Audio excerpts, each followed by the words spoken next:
C'est bon pour moi. Alors voici Serena Giuliano, qui est lauréate 2020 des prix Leonardo da Vinci pour le prix Machiavel décerné au roman français.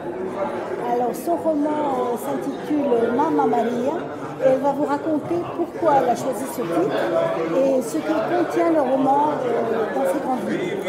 Alors Maria, c'est un petit peu la maman du village où elle tient un bar, un petit village du sud de l'Italie sur la côte amalfitaine où tout le monde se rejoint chaque jour.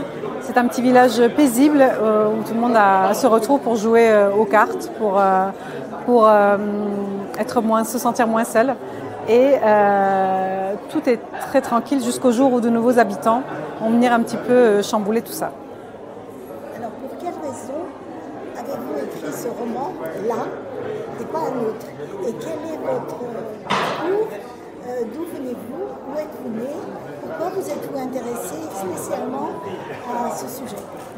Alors, je suis née à Salerne, en Italie, en Campanie, où j'ai grandi les 12 premières années de ma vie. Puis je suis arrivée dans l'est de la France. Je suis arrivée à l'écriture un petit peu par hasard, mais dès l'écriture de mon premier roman, j'ai eu envie de parler d'Italie, qui me manque beaucoup. Et j'en mets un petit peu partout dans mes romans. Mamma Maria évoque un sujet qui me tient à cœur, la montée du racisme en Italie et avec l'arrivée de beaucoup de migrants. C'est un sujet que j'avais envie de traiter. Et c'est comme ça qu'est née l'intrigue de Maria. Bon, avez-vous fréquenté ce bar? Ou bien avez-vous fréquenté des bars similaires? Alors j'ai écrit ce roman quasiment entièrement en Italie, à la terrasse d'un bar. Lorsque je manquais d'inspiration, je me rendais au bar et assise avec mon café, j'observais les Italiens. En Italie, on est comme un petit peu au théâtre, donc ils me servaient l'inspiration sur un plateau. Et c'est un souvenir très joyeux de l'écriture de ce roman, attablé à ce petit bar d'un tout petit village. Et je suis heureuse qu'il touche aujourd'hui autant de personnes.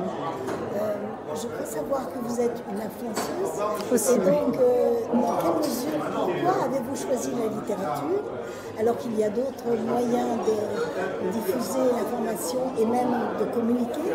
Pourquoi avez-vous choisi la littérature et pourquoi avez-vous choisi le format du roman?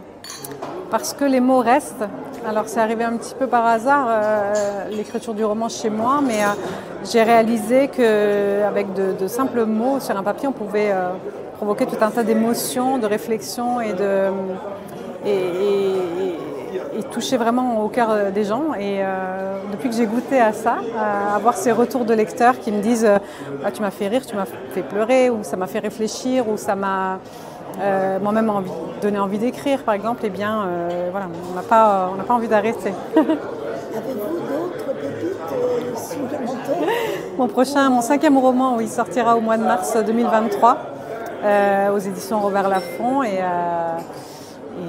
voilà, j'ai hâte de le présenter à mes lecteurs. Vous n'avez pas le droit de nous en parler? Pas encore, c'est trop. Je suis superstitieuse, je suis napolitaine.